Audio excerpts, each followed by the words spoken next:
Howdy, folks. I'm Jeff. Well, I say I'm John. And yes, to say that. And Candace says, and I'm the substitute Candace. HR. HR.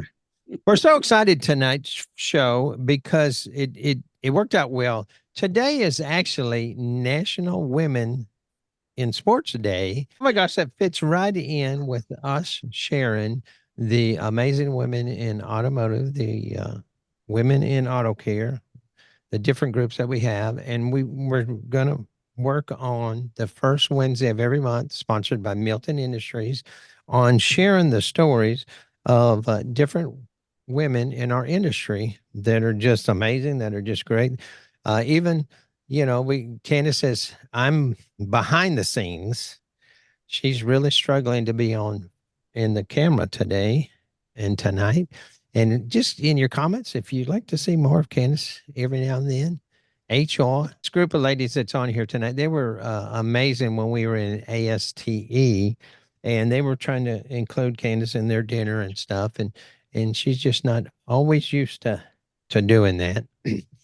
But tonight's special guest, and once again, we're sponsored by Milton Industries, Z-Line, LTI, Stack, and Promax. Mbie Dowd, tire and repair shop owners at Casey's Tire Pros.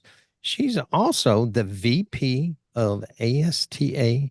She's on the board. Start with Mbie. Mbie, tell us a little bit more about Casey's Tire Repair, about your story, how long you've been there. And the big deal is we met the first time at ASTE, and you were sharing the story with us, and we're going to talk a little bit more about tires tonight. But tell a little bit of your story.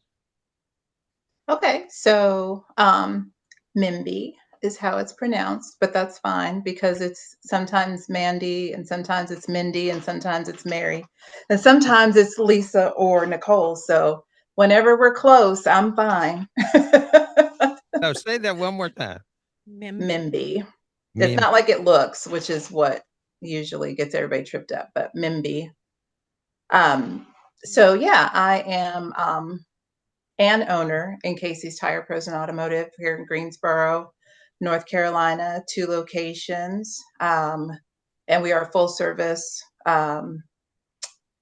repair and tires here. The company was actually started back in '86. Alan Jones is the primary owner, and his father started that shop, and he grew up in that shop, took it over. I came in many years later and worked hard enough to be able to be a principal in the business, and I have a tremendous amount of appreciation for that kind of recognition for hard work, especially being a woman in the industry. And it was not my first job. I was really about 30 when I got into automotive. It was always something that I was into, but it was not my profession. So when I switched professions, got into automotive, and there were a lot of obstacles, but Alan gave me an opportunity, and we've worked together for a lot of years. And like I said, that's kind of a huge thing for someone to invite you into their family-owned business and say, that this is important enough for you to be here for as long as we're here. So That's cool. yeah. Wow, I did not know that. Isn't that neat, John? Mm-hmm. So tell Yeah. us a little bit more about what you do as far as, when he brought you in. How did he bring you in? As a general manager, or just did you? No. So in 2004, I moved to North Carolina, and I was kind of trying to figure out what I was going to do. Like I said, I was almost 30, and my dad persuaded me to go to Guilford Tech. He said, they have an automotive program. You've always been interested in that. Maybe spend some time there and see if that would be, if it really is interesting to you. So I went, and they had a program called Quick Jobs, and it was kind of not even, I think, like a certificate program. And I did that, and the automotive department people were like, do you want to, do the associates program? This seems like something you would be really good at. So I feel like I kind of stumbled into the General Motors program at Guilford Tech. And during that process, you have to have a shop to work at. So that's part of the curriculum, is having a shop to work at. And everywhere they sent me, no one would hire me.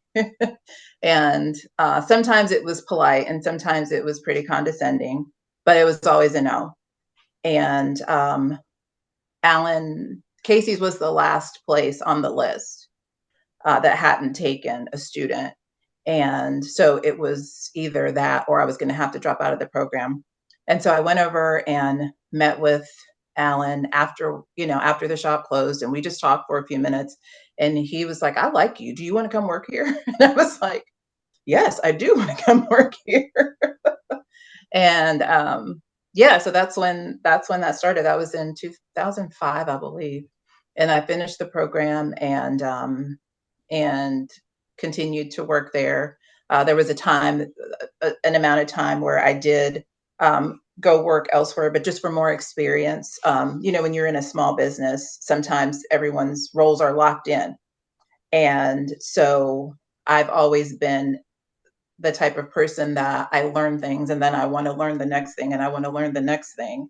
And there just wasn't at that time really the opportunity for me to do that. But I had an opportunity elsewhere and I did that. And then a few years later, then Alan called and he was like, "Are you ready to come back now?" And I was like, "Well, I don't know. Let's talk about it." And so then I did end up coming back. And that's where I've been ever since. And when I came back, I was not as a technician, but I did come back as like a service advisor. And then from service advisor and then into general manager. As far as the corporation goes, I'm listed as the vice president, but just kind of trying to help him run day-to-day operations. And he talks about retiring. Maybe he actually will. We don't know. He's been talking about that for a long time, but I think that's a running theme for a lot of owners that have been doing it their whole life. Is Don't be the throwing walk no away rocks here. is the walk away is easier said than done. So I don't fault that at all. If it's what you've done all your life, I'm sure it's a difficult thing to think about not doing that thing. So we joke a lot, and I'm like, as long as you stay out of my way, you can stay. So You need to come to John's shop then. That way you stay out of the way. They're already telling me that. The best day we got around here is when you're not here. It's good for everybody. A vacation for you is a vacation for them. That's how it goes. Yep. Now, that's such an interesting story because I didn't realize that you actually started, through a tech school and then working as a tech and Mhm. getting in, and to hear your story about getting a job is like, then you can relate, and we need to spread this a little bit more as far as how we're trying to get these young ladies first into the classrooms at the high schools, and then for them to see that they're relevant, that they're equal, because Right. Candace will tell you, we raised our girls not to be underneath, and at a lower level than the boys. They were at the same level, if not above. It was like, now you girls are successful. You're leaders. You're not Mhm. followers, and our girls have proved, because y'all met Catherine, and you hadn't met my other one, Kimberly. She's a force, and so to take these young ladies and bring them in and get the shop owners to hire some. Now John can tell he's got a couple of them working for him right now, and it's a little struggle in it to start with, John. Yeah. It's a different thing to take a girl that knows nothing about our industry and train her to be a rock star like you've done. Mhm. Mhm. And Well, what I've found is typically what people perceive initially, it's always the opposite. Yes. If I'm there, it's not for decoration. Like if you see a woman in a space that's typically male dominated, it's because she knows what she's doing Yeah. because she can't She's the afford powerhouse. not to.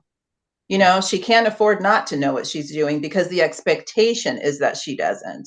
You know, I've been, for as long as I've been in the business, for as far as I've gotten, I'm not going to say every day anymore, but every week, multiple times a week, someone hears my voice on the phone and they ask if they can speak to one of the guys, or they ask to speak to a mechanic, or they pause when they hear my voice and they don't really want to ask me what they need to ask. And then I have to creatively pry it out of them. You know, what is it that you need? You know, well, I think I need to speak to one of the guys. Okay, well, tell me what your question is so I know which guy to let you speak to. And then they tell me what they need and I answer it and we move on. You know, or if I'm busy, then I give the phone to a guy, because sometimes, regardless of who it is, the message can be the same. I can say the exact same thing, but they just need to hear it from a deeper voice. If that's what you need, I have that too. I can give that. That's fine. Hold, please. You know, that's okay. It used to bother me a lot. You know, obviously, when I was younger in the business and I was very self-conscious, and I still didn't know a lot of things, but I felt that there was an expectation for me to know a lot. I was very self-conscious, and it would bother me so much that either they didn't want to speak to me or that they were expecting me to not know. And then I got to a point where I really started to feel comfortable with myself and what I know. And I'm fine with what I don't know, but I know what I know. So if all you need to hear, all you need is to hear it from a deeper voice, that's fine. I don't have a problem with that, because I have other things to do. I'll answer the next call. I'll speak to the next customer in line. I'll I'll answer my emails. I'll do something, and everyone will be okay, because you'll be happy because it came from a deeper voice, and I'll be happy because you'll swipe that credit card when we're done. Well, and you know, a lot of it starts with support from the shop owners and support from the manager, the service writer, or the techs. Because when Candace started out and coming out here and answering the phone and taking care of business, they would always say, "Hey, I want to talk to a mechanic. Hey, I want to talk to Jeff." And I would say, "I'm busy," you know, and then she would go, "Talk to this one." And I'd get on and they'd ask me a question and I'd say, "Okay, what did she tell you?"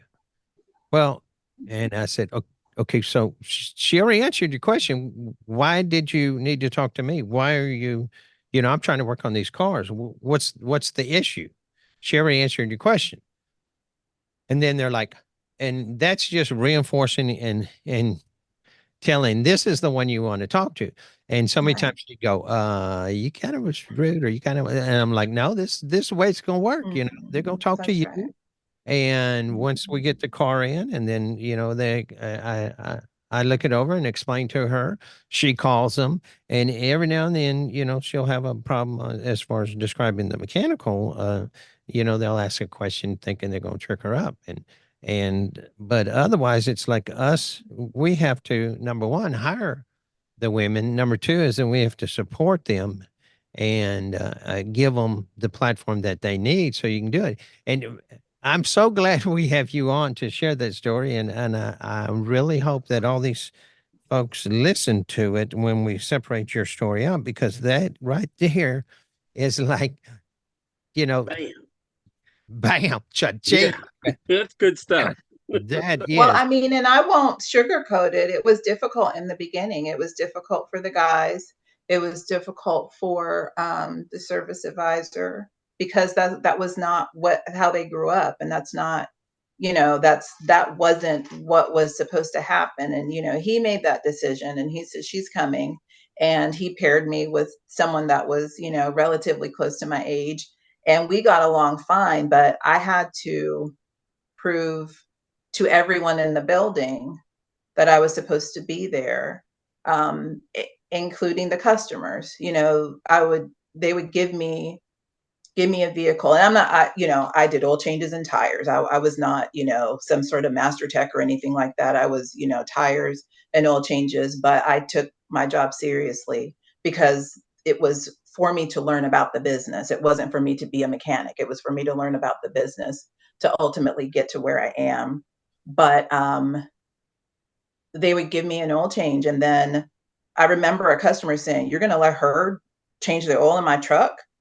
And then Alan said, "Yeah, she's going to change the oil in your truck." And they would go and they would stand at the back of the bay, the right at the back of the bay. You can't come in, but they would stand right there the whole time with the arms on the hips. And well, that's aggravating, and if I was going to make a mistake, it's probably going to happen at that time because I was so nervous to begin with. And, and you're being faced every single day with, you're not supposed to be here. So I don't want to sugarcoat anything for any women that want to get into the industry. It is not easy, but it is very rewarding. If you have it in you, you can do it. And once everyone realized that I was not goofing around, I was there to do this, I was serious about it. Anything that they threw my way, I did it. And now, we think we can look back. So I'll have customers and they'll say, "I remember when you first started, and I remember when you used to change my oil." And I said, "I remember when you used to stand in the back of the bay." Made me nervous. With your hands on your hips. I just go whooping butt. Right. But we can laugh about all of that now, and the technicians that were there at that time can tell the ones that were not there, because sometimes you get new people in and they're like, "Who's the lady and what does she do?" And so they can say, "No, the lady used to be right here where we are." And so, it's just very, it's really nice to see in real time that hard work, and perseverance. Like, it all sounds very cliche, but I really had to work hard, and I really had to keep pushing, and I really had to tell myself that I could do this and I was supposed to be here and there was no reason for me not to. And with good support along the way and people wanting to see me succeed because I was trying, um, that's how I'm able to, have the result that I have now. Well, and see, I want to ask you another question after that, but to start with, it's like, okay, they see you there and they is standing in the back of the bay, but they'll go to a Walmart or to a Quick Lube and they have no clue who it is working on their car back there. And they will stand in the back of the bay and go, "Hey, you're certified to do oil changes. How many have you done?" Or, "This is my fourth one Right. today, Yeah. my fourth one." And And, even and women customers, they'll say, "I don't know anything about a car." And I say, he doesn't know. That guy sitting next to you doesn't know anything about a car either. It's not because you're a woman that you don't know. It's just because you haven't learned. But I will help you understand whatever it is that I can about your own vehicle. But I do make sure that I always correct women when they kind of default to, "I don't know this because I'm a woman." The majority of the people who walk in don't know, because that's not their profession, because they don't know. It's not because they have any less intelligence or, or anything like that, So that's also a role that I take very seriously, is I'm there so that you feel comfortable. And everyone who works at our shop, we do things a certain way, and you are going to have a safe space, and you're not going to be told something that you don't, that is not true or that you don't need. And I think it's important. That's really why it's important for women to be in the forefront, because a, a small group of men have ruined the reputation for all of the men. And even the ones that are really trying to fight the good fight and to do the right thing, everyone is just seen the same. But if you see something that you did not expect to see, which is a woman, and she says a couple of things and you're like, "Oh, okay, she knows what she's talking about."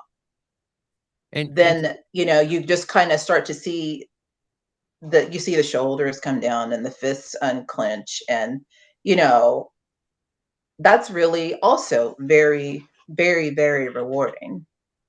And see, we don't have to pay someone to say our shop is women certified. You know that we're not going to take advantage and all that, and that's a big thing that I see out in the industry. Is you got a little group that's, hey, pay me some money and I'll certify your shop that you're a woman certified shop, and it's like, no, no, no, you just treat them right, you treat them all the same, you treat them and no one, and it's, oh my gosh, I'm so glad we got you on. Next question I have is and it leads right up because you're showing us how you learned, how you came in, how you wanted to learn more and more and more. So tell us what inspired you to hop onto the board with ASTA, and you're actually vice president. Does that mean you're going to be president next year? No, it means that Mike's going to do 4 years and I'll just support him. Because he tricked me. No. Excuse me, may I So speak? I was no. Put on your wig and you can speak. Put your hand down. So I was on the board of the North Carolina Tire Dealers Association. And so I was on the board at that time when the talk of the merger came up with the Independent Garage Owners Association, and went through that process and was asked to stay on as a board member. And then starting in January, I am serving as the vice president of the ASTA. That is starting when? January, just Coming last up. month, because Mike tricked me. That was everybody was there except you, and so they nominated you. Yes. See, for the past 2 years, Mike, every board meeting, Mike brings me pound cake, and I didn't realize that it was a long play for him to. When he asked me, then I was like, yeah, sure. How hard could that be? And then after I said yes, then I thought about it, and so anywho, we'll do our best. It's like wine and dine them, and then when they're not paying attention. Yes, but pound cake.